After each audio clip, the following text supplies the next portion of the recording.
안녕하세요, 여러분. 편안하게 듣는 잠자리 동화 달콤 오디오북입니다. 오늘도 이야기를 들어주셔서 정말 감사합니다. 옛날 어렵게 살던 집신 장수가 아주 큰 일을 해냈다고 하는데요. 무슨 일을 하였는지 집신 장수 이야기로 시작해 보겠습니다. 오늘도 이야기 들으시면서 편안한 밤 되시길 바랍니다. 대동강 집신 장수. 옛날 대동강은 평양에서 무려 20리나 떨어진 곳으로 돌아서 흘러갔다고 합니다.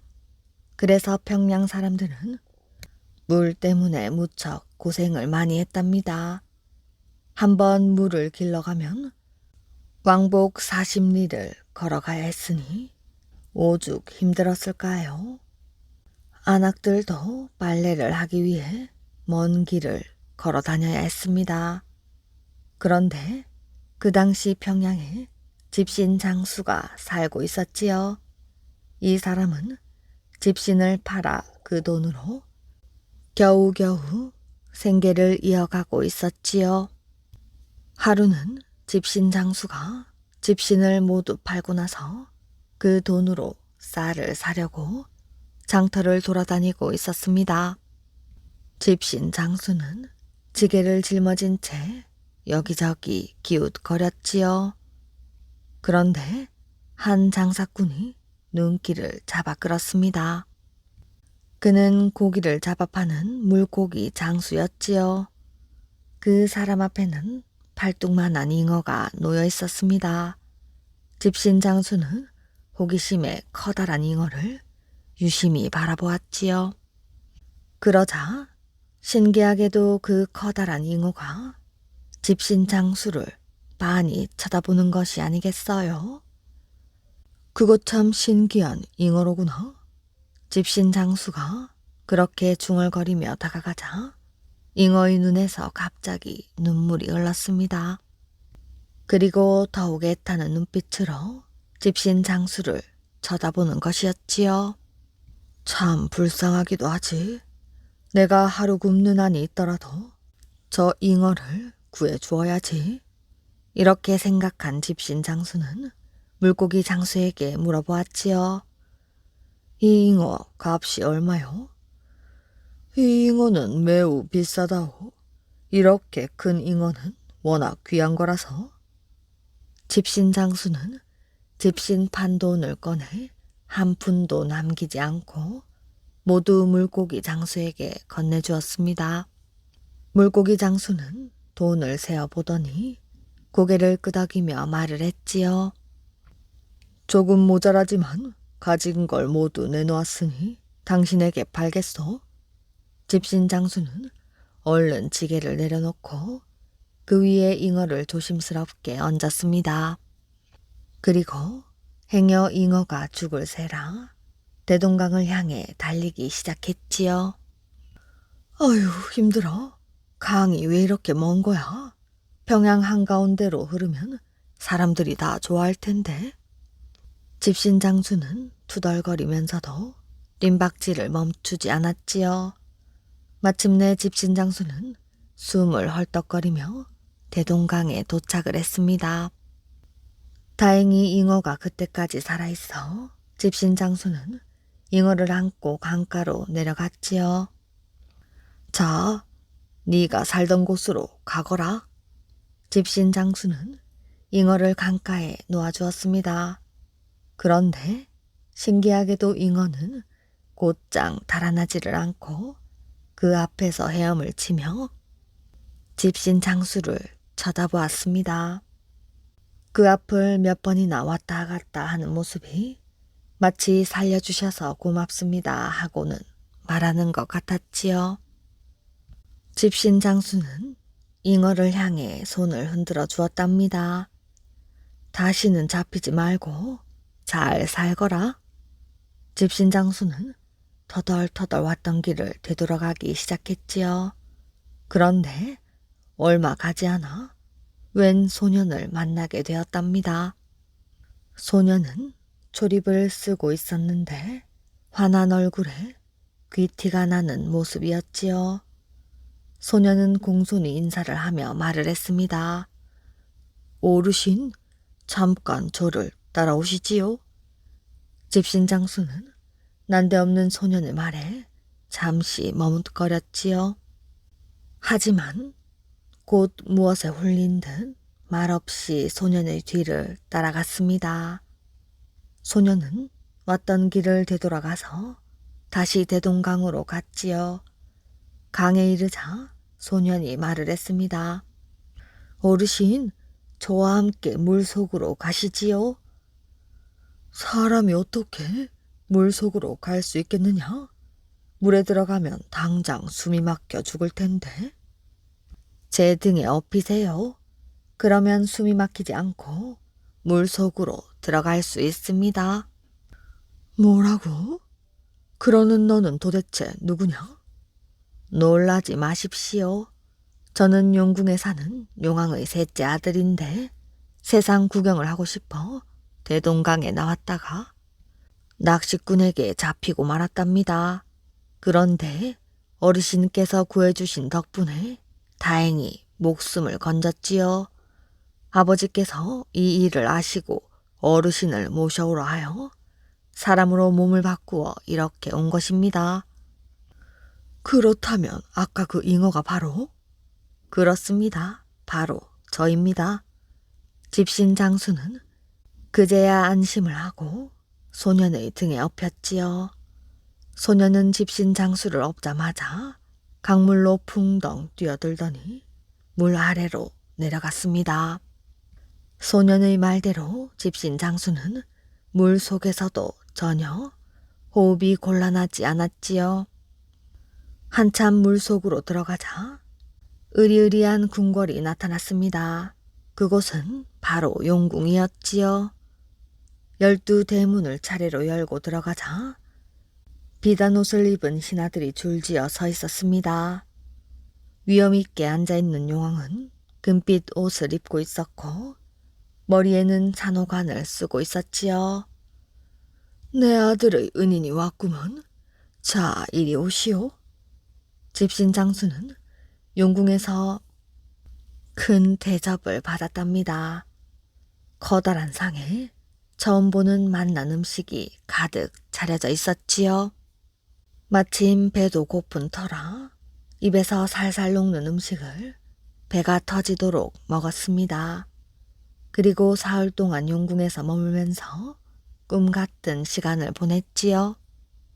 이윽고 떠날 시간이 되자 용왕이 말을 했습니다. 뭐든지 소원이 있으면 하나만 말하게. 집신 장수는 잠시 생각에 잠겼습니다. 그때 집신 장수의 머리에 느닷없이 대동강이 떠올랐지요. 그와 함께 왕복 40리를 걸어 물을 길러가는 평양의 백성들이 떠올랐고 그 먼 곳으로 빨래를 하러 가는 안악들의 모습도 떠올랐습니다. 집신 장수는 더 생각해 볼 것도 없이 얼른 말을 했지요. 저는 다른 소원은 별로 없고 지금 대동강이 평양에서 너무 먼 까닭에 사람들이 고생이 많습니다. 그러니 대동강 물길을 평양 가까운 곳으로 흐르게 해주시면 고맙겠습니다. 집신 장수의 말에 용왕이 허허 웃었습니다. 참으로 착한 백성이로다. 다른 사람 같으면 금은보화를 달라고 할 텐데 평양 백성들을 위하는 마음이 먼저로구나. 용왕은 그렇게 말하고 집신 장수에게 달걀만한 구슬을 3개 주었습니다. 이것이 무엇이옵니까? 첫 번째 구슬은 돈이 나오는 구슬이고 두 번째 구슬은 곡식이 나오는 구슬, 세 번째 구슬은 옷이 나오는 구슬이다. 구슬을 슬슬 문지르면서 돈 나와라 하면 돈이 나올 것이고 곡식 나와라 하면 곡식이 나올 것이다. 네가 참으로 착해 선물로 주는 것이니 가지고 가서 행복하게 잘 살도록 해라. 그러면 제 소원은 안 들어주시는 겁니까? 그럴 리가 있겠느냐. 네 소원도 물론 들어주겠다. 앞으로 사흘 뒤 큰 비를 내려 대동강 물길을 평양 한복판으로 바꾸어 줄 테니 백성들에게 미리 알려 대피나 잘하게 하라. 감사합니다. 집신 장수는 코가 바닥에 닿도록 절을 하였지요. 얼마 후 집신 장수는 다시 용왕의 셋째 아들 등에 업혀 물 밖으로 나왔습니다. 용왕의 아들과 헤어진 집신 장수는 곧 평양 감영으로 찾아갔지요. 집신 장수는 평양 감사에게 용궁에서 있었던 일을 자세하게 전했습니다. 그리고 마지막으로 이렇게 말했지요. 사또님, 사흘 뒤에 큰 비가 내릴 것이니 백성들을 대피할 수 있도록 해주십시오. 이건 제 말이 아니라 용왕님의 말씀입니다. 하지만 평양 감사는 집신 장수의 말을 듣지 않았습니다. 정신 나간 소리 말고 당장 꺼지거라. 곁에 있던 육방 관속들도 모두 집신 장수가 미쳤다고 손가락질을 해댔지요. 집신 장수는 미친놈 소리를 들으며 평양 감령에게서 쫓겨나고 말았습니다. 하지만 집신 장수는 거기서 그만둘 수 없었지요. 자기가 입을 다물고 있으면 백성들이 모두 큰 물에 휩쓸려 죽고 말 것이기 때문입니다. 집신 장수는 다시 힘을 내어 평양 시내는 물론 장터와 마을 골목까지 돌아다니며 사람들에게 직접 알리고 다녔습니다. 사흘 뒤에 큰 비가 내릴 것입니다. 그러니 미리 대피하였다가 비가 그치고 물이 빠지면 다시 돌아오십시오. 집신 장수의 말을 믿은 사람들은 짐을 꾸려 산 꼭대기로 피했습니다. 하지만 대부분의 사람들은 집신 장수를 비웃으며 빛이 나지 않았지요.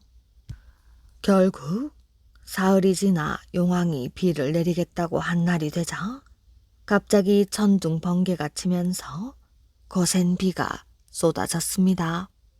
비가 어찌나 많이 오는지 물을 쏟아붓는 것 같았지요.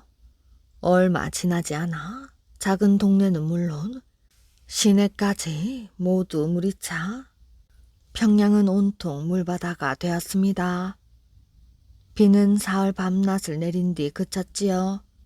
비가 그치자 날이 활짝 개었고 고였던 물도 순식간에 빠졌습니다. 대피했던 백성들과 집신 장수가 돌아왔지요. 그런데 가만히 보니 20리 밖에 있던 대동강이 바로 평양 한복판으로 흐르고 있는 게 아니겠어요? 대동강이 평양 한복판으로 흐르고 있어? 이제 물을 길러 20리씩 걸어 다닐 필요가 없게 됐어? 평양 백성들은 물길이 바뀐 대동강을 보고 모두 환호성을 질렀습니다. 집신 장수도 함께 기뻐했지요. 하지만 집신 장수의 말을 믿지 않아 피하지 않았던 사람들은 안타깝게도 모두 물에 휩쓸려 죽고 말았습니다.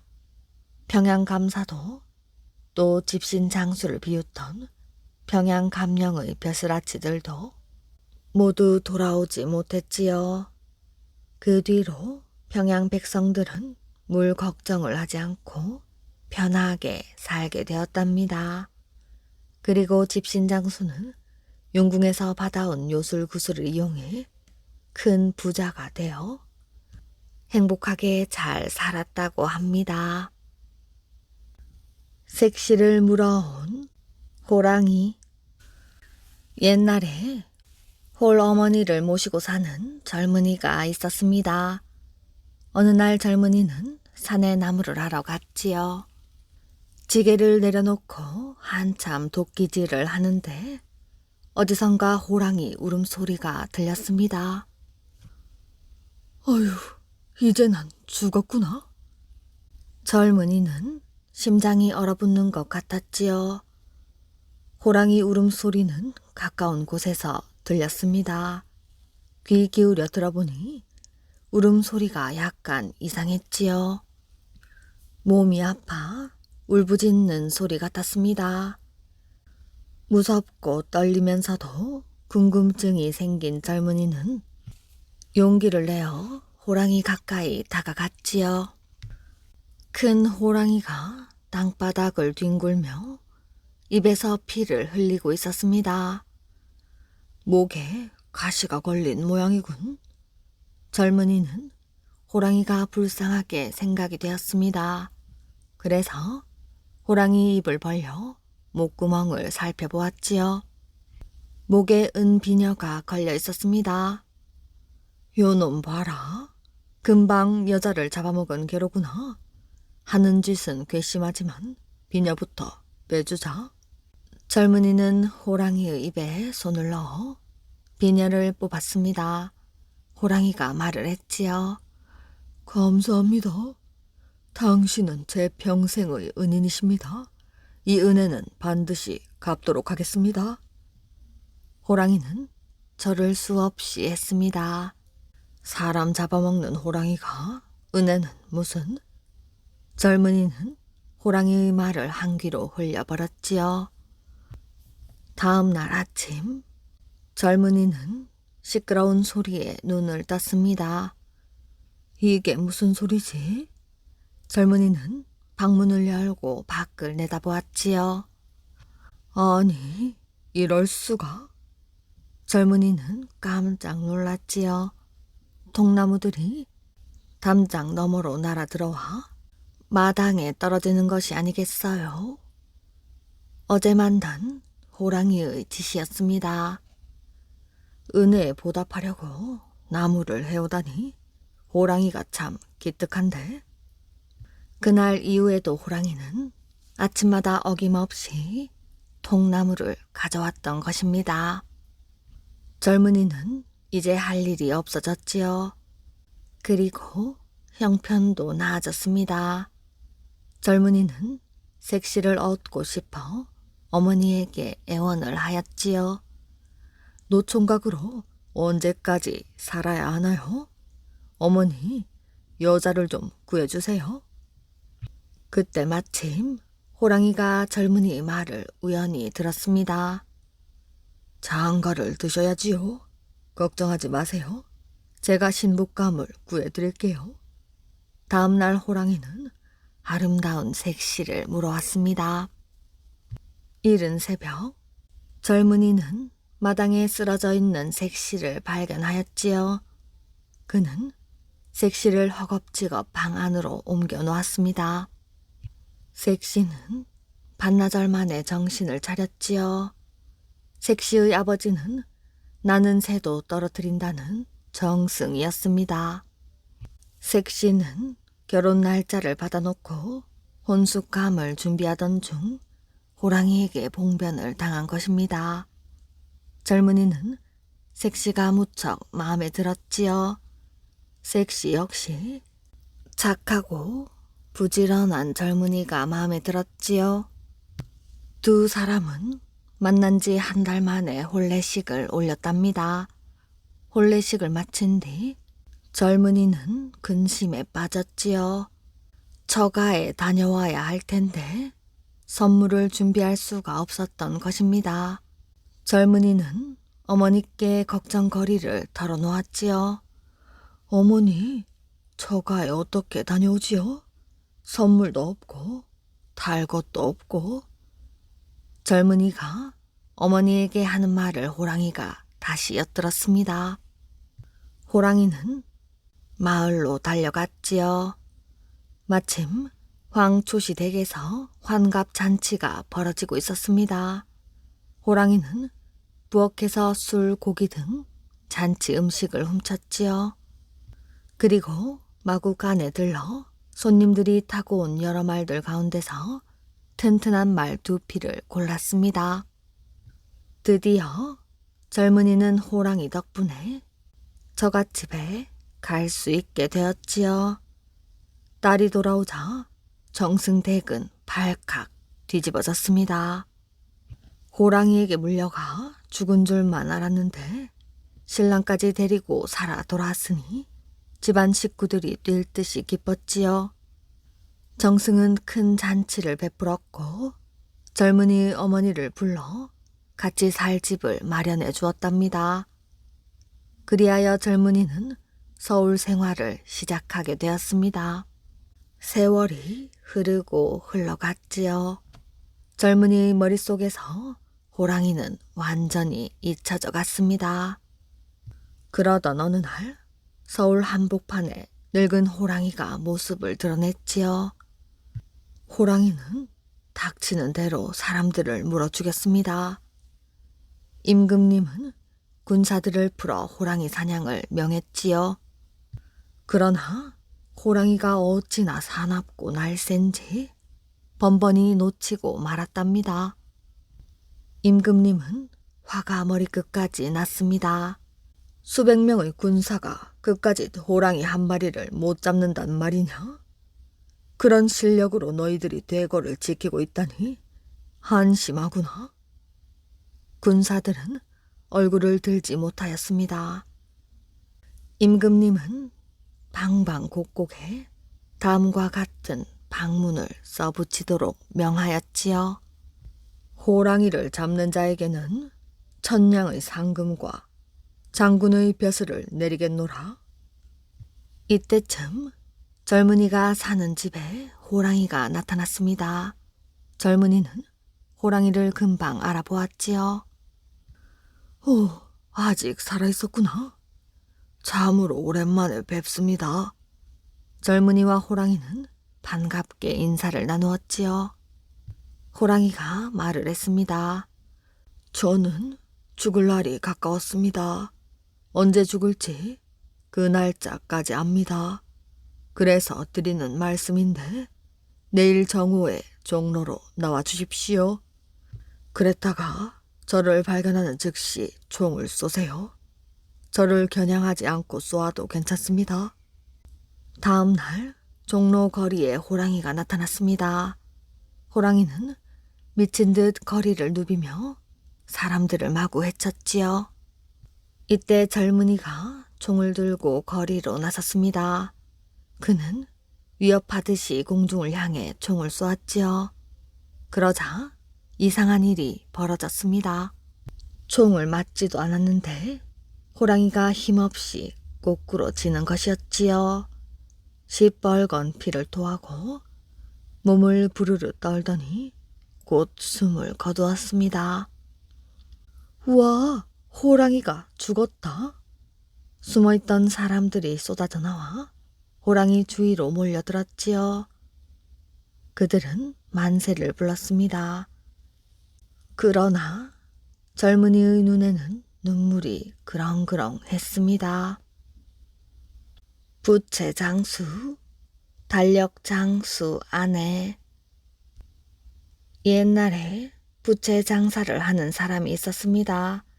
이 사람은 부채를 한 짐 받아다가 집에 놓아두고는 매일 조금씩 가지고 나가 팔았는데 그때마다 부채장수 아내는 남편 몰래 부채짐에서 두어 자루씩 빼놓곤 하였지요. 이러기를 몇 해 동안 계속했답니다. 그런데 이 부채장수가 한 해는 장사를 잘 못해서 크게 미쳤습니다. 그래서 미천이 다 떨어져 부채장수를 더 할 수 없게 되었지요. 이것을 본 아내는 여러 해 동안 모아두었던 부채를 내어주면서 이것으로 장사를 계속하라고 하였습니다. 그래서 이 사람은 부채를 계속 팔아 다시 돈을 벌게 되었답니다. 그때 이웃에 달력 장사를 하는 사람이 있었습니다. 이 집 아내는 옆집 부채장수 아내가 해마다 부채를 빼두었다가 나중에 팔아 돈을 벌게 되었다는 말을 듣고 자기도 그렇게 해야겠다고 생각을 하고 남편 달력짐에서 달력을 한두 권씩 몰래 빼내어 모아두었지요. 그런데 이 달력 장수도 어느 해 장사를 잘못하여 망하게 되었답니다. 이때 달력 장수 아내는 여러 해 동안 모아두었던 달력을 내어주면서 이것으로 다시 미천을 삼으라고 했지요. 그러나 달력이란 그 해에만 쓰이는 것이니 묵은 달력이 무슨 돈이 될 수 있었을까요? 망나니의 행패.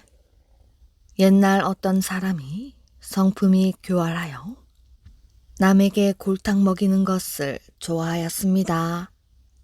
그래서 사람들이 그에게 망나니라는 별명을 붙였지요. 이렇게 가는 곳마다 말썽을 부리니 어느 누구 하나 그를 반겨줄 사람이 없었습니다. 그는 고향에 다녀오고 싶다는 생각이 불현듯 났지요. 한참 길을 가는데 배 장수가 배를 한 짐 짊어지고 저만큼 가는 것이 보였습니다.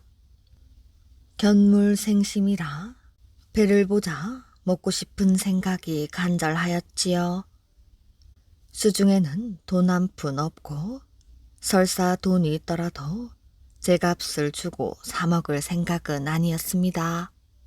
망나니는 배장수를 쫓아가서 말을 걸었습니다. 배장수, 배 하나 먹읍시다.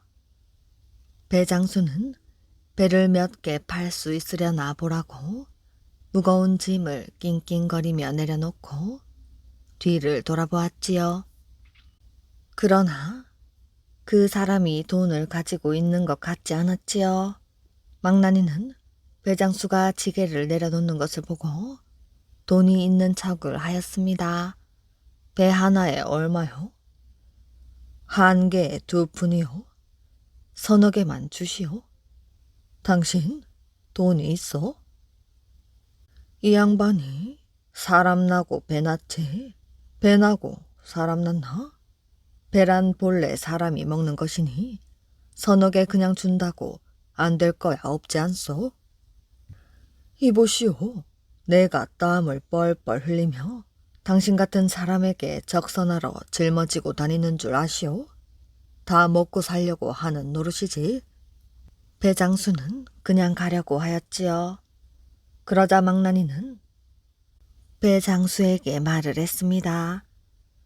내 당신에게 안갚음을 하리다. 그때 후에도 소용없을 것이요. 배장수는 별놈 다 보았다고 생각하고 배를 치고 가는 길을 재촉하였지요. 앞서 가던 망나니가 한 마장쯤 가자 때는 추수철이라 논에서는 벼베기가 한창이었습니다. 마침 여인들이 참을 가지고 와 밥을 먹는 중이었지요. 그중 제일 나이 어리고 예쁘장한 처녀를 보고 아가씨가 제일 예쁘니 오늘 저녁 나하고 함께 보내는 것이 어떻겠소? 하고 소리를 지르자 여러 남정네들이 저 어떤 미친놈이 감히 양갓집 교수를 희롱하는 것이냐? 하면서 쫓아오는 것이었습니다. 망나니는 잽싸게 달아나면서 저 멀리 배장수를 보고는 형님 빨리 오시오. 잘못하면 봉변을 당하십니다. 하고 달아나 버렸지요. 망나니를 쫓던 남정네들은 희롱한 놈은 놓치고 배장수를 보자 다짜고짜 그의 멱살을 잡았습니다. 넌 저 도망간 놈의 형인 모양인데 네 아우죄는 네가 받아야 할 것이다. 그러더니 주먹과 발길질을 퍼부으니 몸은 성한 곳이 없고 지고 있던 배는 흩어지고 깨어졌지요. 배장수는 갑자기 봉변을 당한 터라 변명할 틈도 없었답니다. 변명하려고 입을 벌리면 저런 못된 놈의 동생을 둔 주제에 무슨 잔소리냐고 두들겨 패는 통에 말 한 번 꺼내지 못하였지요. 남정네들이 화가 어지간히 가라앉은 다음 배 장수는 억울한 사실을 호소하였답니다. 저 언덕 아래로 달아난 놈은 내 동생이 아니오. 그러면 의형제라도 맺은 사이란 말이냐? 애당초 모르는 놈이오. 저 고개에서 저놈이 배를 달라기해 거절을 했더니 이런 심술을 부려 여러분들을 속여서 나를 이렇게 만들도록 한 것이오. 여러 사람들이 이야기를 듣고는 깨진 배를 주워 모으고 사과를 했지만 손해를 본 것은 배장수뿐이었지요. 망나니는 기다리고 있다가 얻어터진 몸으로 깨진 배를 들고 오는 배장수를 보았습니다. 배 2개를 아끼다가 그 꼴이 어떤가 하고 약을 올렸지요. 배장수는 속에서 분함이 치밀어 올랐으나 또 어떤 봉변을 당할까 싶어 말없이 배를 지고 갔지요. 한참을 가다가 흰 말을 타고 가는 역조를 만났습니다. 망나니는 수백 리를 걸어와 다리가 아픈데 말을 타고 편안히 가는 것을 보니 배가 아팠지요. 내가 먼 길을 걸어서 오느라 발바닥이 너무 아프오. 요 다음 주말까지 잠깐 말을 빌려주면 어떻겠소? 너는 어떤 사람인데 공무로 가는 사람의 말을 빌리려고 하는고? 나 역시 다리가 아픈즉 그따위 수작일랑 다른 데 가서는 하지 말거라. 역졸은 고 웃음을 쳤지요. 애당초 거절을 당할 줄은 알았으나 말을 듣고 보니 망나니는 본성이 드러났지요. 네가 감히 나 요구를 들어주지 않으니 내 마땅히 너로 하여금 봉변을 당하게 하리라 하고 눈을 부릅뜨니 역졸은 웬 미친놈 다 보았다는 표정으로 이놈아 몽둥이 찜질 맞지 않은 것만 다행으로 여기거라 하고는 가버렸습니다. 망나니가 터덜터덜 걸어서 다음 주막에 닿자 주막 앞에 백마가 매여 있고 역졸은 주막으로 들어갔는지 보이지 않았습니다. 주막 주인 여자는 저녁 설거지를 끝내고 방에 들어가 바느질을 하고 있었지요. 망나니가 방문을 톡톡 두드리며 말을 했습니다. 낭자, 그대 얼굴을 보니 좋기 객고를 풀만한데 내 마땅히 삼경에 들어와 한판 하리니 문을 열어놓고 기다리시오. 나로 말하면 아까 백마를 타고 온 사람이오. 하고는 몸을 숨겼습니다. 여인은 생면부지의 사내로부터 터무니없는 모욕을 당하자 수치와 노여움에 남편에게 그 사실을 알렸지요. 남편이 노할 것은 당연한 일이었답니다. 먹고 살기 위해 주막을 하다 보니 그렇지 않아도 남의 손가락질을 받는 터라 집안 남정네들 모두 데리고 손님이 묵는 방으로 들어갔지요. 저 백마를 타고 온 사람이 누구요? 나요? 그런데 말이 어떻게 되었어? 역졸이 무심코 대답을 하자 주인은 더 묻지도 않고 달려들어 주먹으로 치고 발길질을 하여 꼼짝도 못하게 두드려 팼습니다. 다른 손님들이 보다 못해 뜯어 말렸지요. 도대체 무슨 영문이요? 이 자식이 조금 전에 우리 여편네에게 와서 추잡한 수작을 부렸기 때문이지요. 이분은 방에 들어와서 저녁을 먹은 후 고단하다며 그냥 자리에 누워 있었는데 언제 그랬단 말이오? 바로 조금 전이요. 주인이 잘못 알고 있어. 이분은 밖에 나간 일이 없어. 여러 손님의 말이 모두 이와 같으니 주인은 반신반의하며 씩씩거리고 나갔습니다. 다음 날 아침 망나니는 일부러 일찍 길을 떠나 앞서가 길가에서 쉬고 있는데 백마를 탄 어제의 그 역졸이 온몸이 만신창이가 되어 겨우 말에 걸터 앉아 오는 것이었습니다. 네가 어제 나에게 말을 빌려주지 않더니 지난밤 액땜이 과연 어떻더냐? 오늘 또 말을 빌려주지 않으면 어제와 같은 봉변을 또 한 번 당하리라. 역졸은 몸이 불편하면서도 봉변 당할 것이 겁이 나 그날 하루 동안 말을 빌려주었다고 합니다. 제주 좋은 처녀. 옛날 한 처녀가 살았는데 제주가 참 좋았지요. 얼마나 좋았는고 하니 아침에 밭에 가서 무시씨를 뿌리면 그걸 키워서 거두어 삶고 매고 배를 짜서는 한나절 만에 석자 세치 밥보자기를 만들었답니다. 그만큼 제주가 좋았지요. 그 처녀가 그 제주에 걸맞은 신랑감을 찾는데 마침 한 동네에 제주 많은 총각이 있었답니다. 이 총각은 아침에 밭에 나가 보리씨를 뿌리면 그걸 키워 베고 떨고 찧어서는 한나절 만에 보리쌀 석섬 서마를 내놓았지요. 처녀와 총각은 내기를 했습니다. 총각이 이기면 결혼을 하고 지면 안 하는 걸로 내기를 했지요. 둘 다 뚝딱뚝딱 번개같이 일을 해서 한나절 만에 처녀는 밥보자기를 다 만들고 총각은 보리쌀을 다 내었지요. 그런데 재고 보고 되어보니 처녀 밥보자기는 딱 석자 세치인데 총각 보리쌀은 석섬 서말에서 딱 한 홉이 모자랐습니다. 그래서 총각이 졌지요. 이웃 마을에 또 한 총각이 있었는데 제주가 참 좋았답니다. 얼마나 좋은가 하니 아침에 집집마다 다니며 벼룩을 잡으면 한나절 만에 서말 서대를 잡아서 그것을 다 굴레에 씌어서는 마당가에 한 줄로 세워놓았지요. 이번에도 둘이서 내기를 했답니다.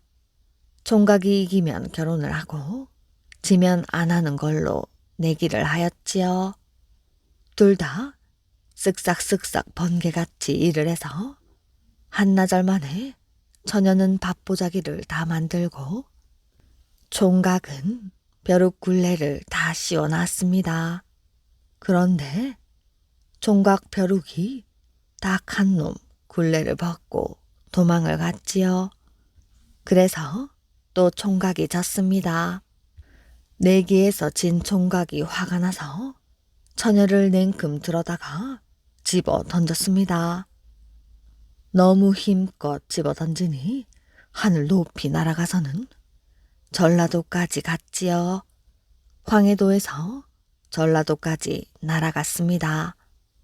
그때 마침 전라도에 사는 총각이 쳐다보니 하늘에서 웬 처녀가 날아오고 있었지요. 총각이 얼른 대나무 밭에 가서 대나무를 베어 쪼갰지요. 쪼갠 것을 엮어서 삼태기를 만들었답니다. 그리고 그 삼태기로 처녀를 받았지요. 처녀가 이제는 죽는구나 했는데 북신한 삼태기 속에 떨어졌습니다. 총각에게 어찌된 일이냐고 물었지요. 내가 하늘을 딱 쳐다보니 당신이 날아오기에 대나무를 베어다가 쪼개고 엮어서 삼태기를 만들어 당신을 받았소. 이보다 더 재주 좋은 총각이 어디에 있겠어요? 그래서 처녀가 말을 했습니다. 당신이야말로 내 배필이요? 해서 둘이 결혼을 했지요. 재주 좋은 처녀 총각이 결혼을 하여 6 쌍둥이를 낳고 행복하게 잘 살았다고 합니다. 요술 구슬을 가진 묘정.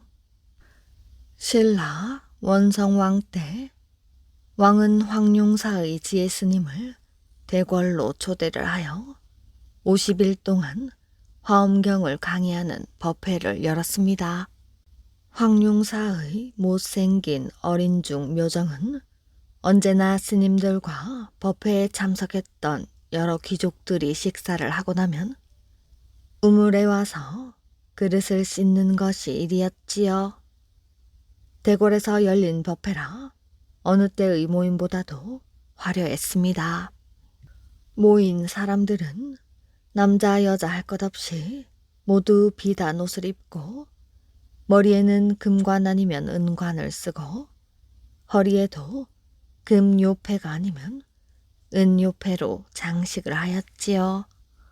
또 모두 귀골이며 발찌를 끼었으니 그것도 금이나 은이요 가락지도 금과 은으로 만든 것이었습니다. 그와는 대조적으로 묘정의 옷은 초라하기 그지없었지요. 옷은 그렇다 하더라도 잘생기기라도 하였으면 사람들에게 귀염을 받을 수 있을 터인데 묘정은 생긴 것도 못생겼었습니다. 들창코에다가 입은 앞으로 튀어나오고 눈은 두꺼비 눈을 닮아서 아주 못생긴 아이였지요.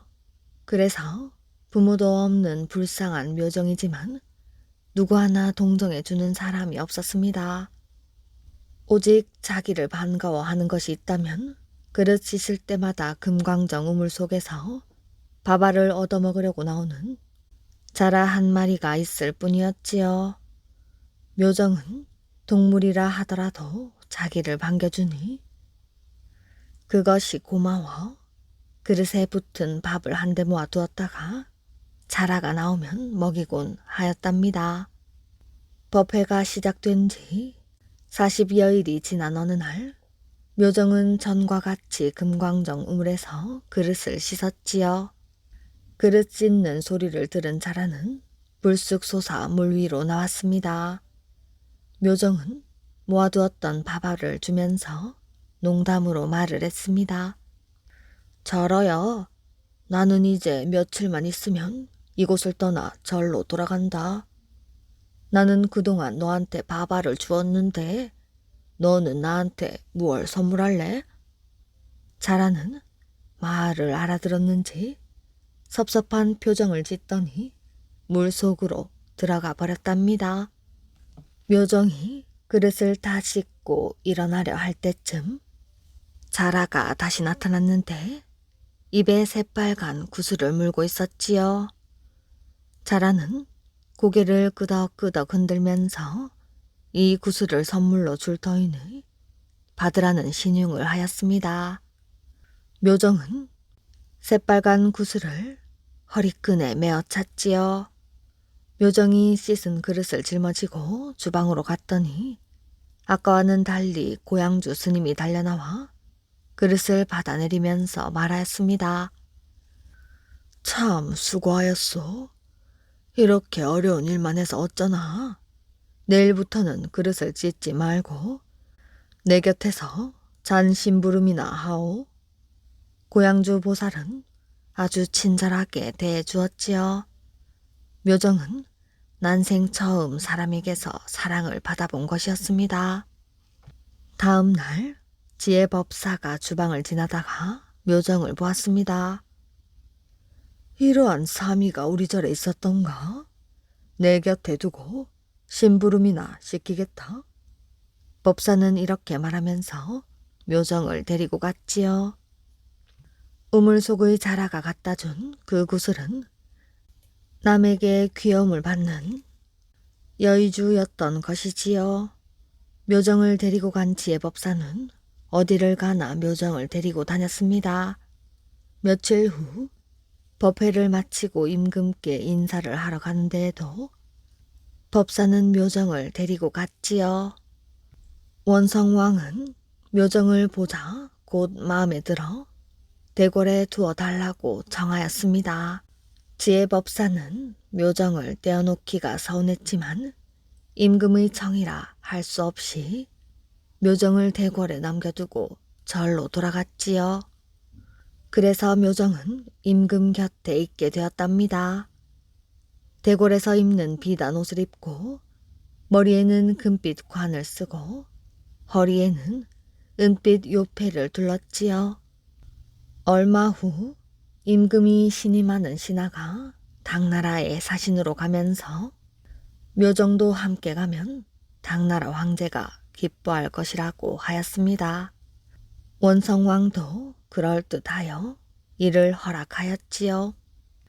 신라의 사신과 묘정이 당나라 황제 앞에 절을 하니 당나라 황제는 사신은 보는 둥 마는 둥 하고는 묘정을 곁에 두고 귀여워하였습니다.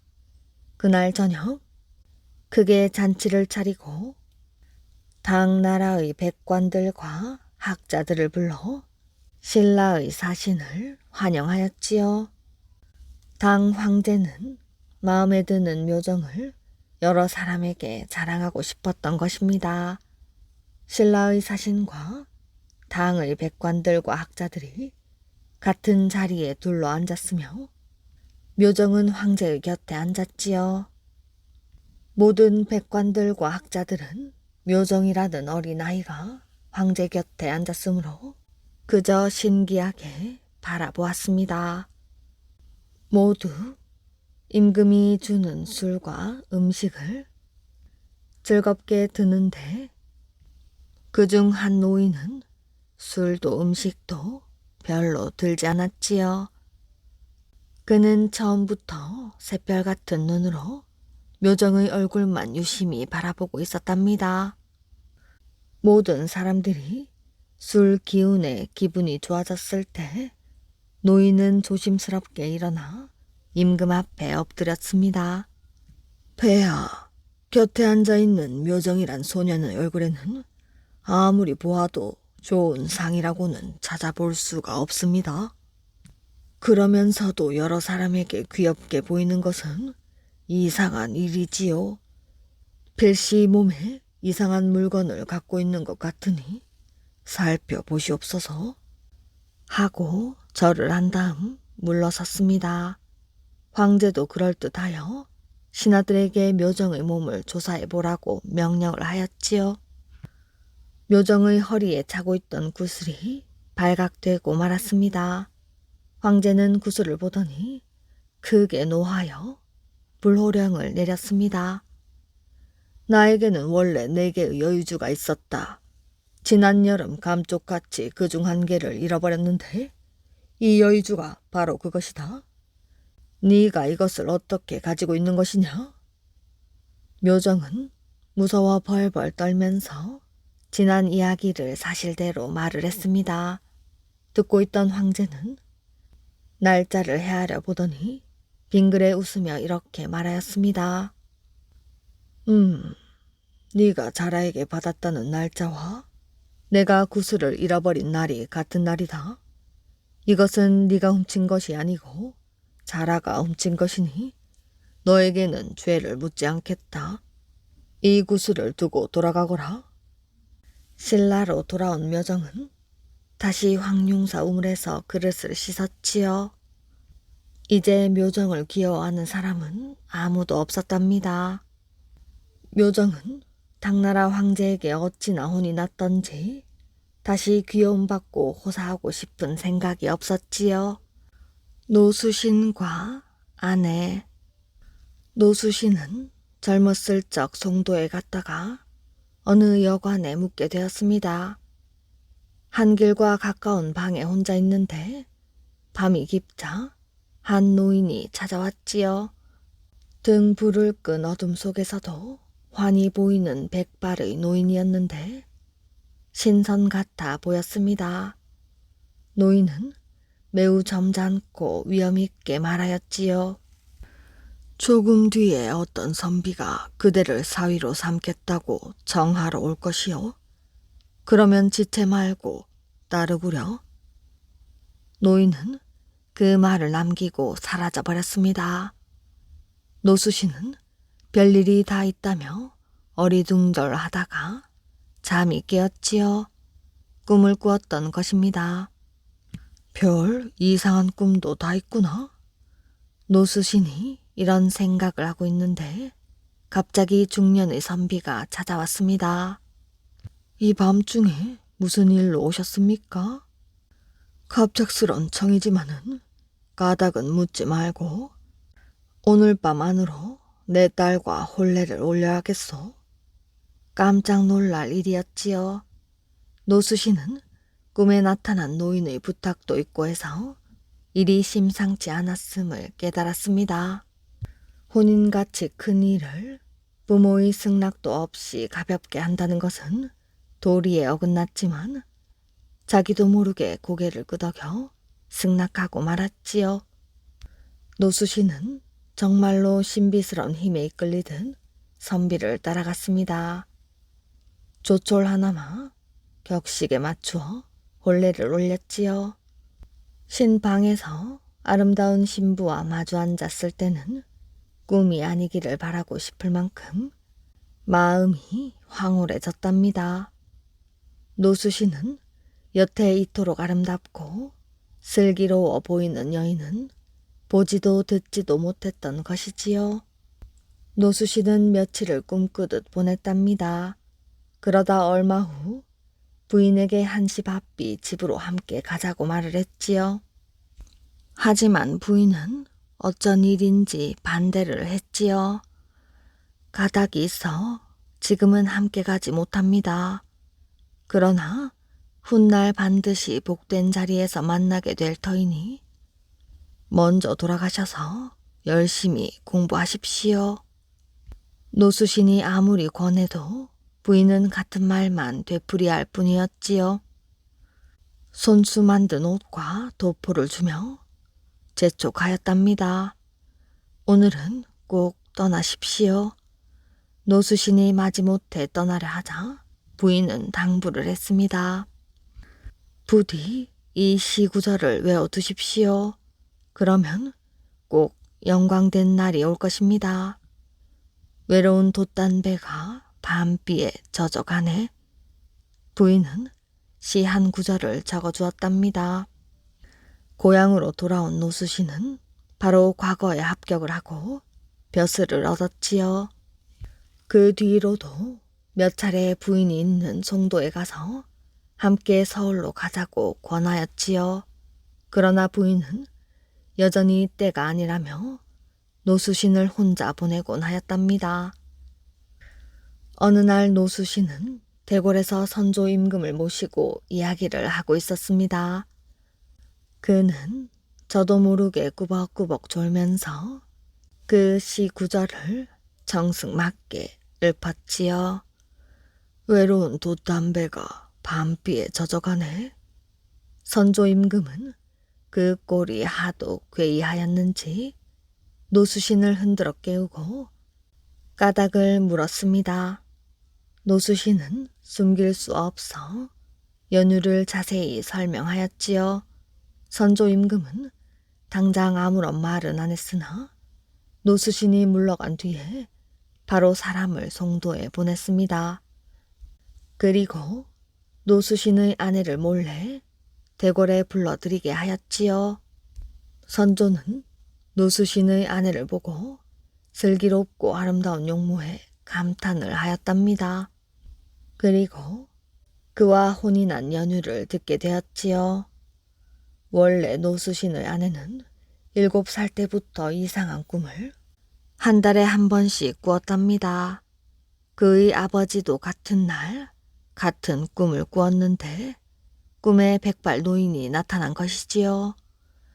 장차 귀한 사람의 아내가 되리라. 노수신이 송도에 닿은 날은 시구절을 외우게 했습니다. 선조 임금은 매우 신기하게 여기고 손수 붓을 들어 송도 부인이라는 4글자를 써주었습니다. 그런데 선조 임금도 이와 비슷한 꿈을 꾼 사실을 노수신이 영의정이 되어서야 말을 해주었지요.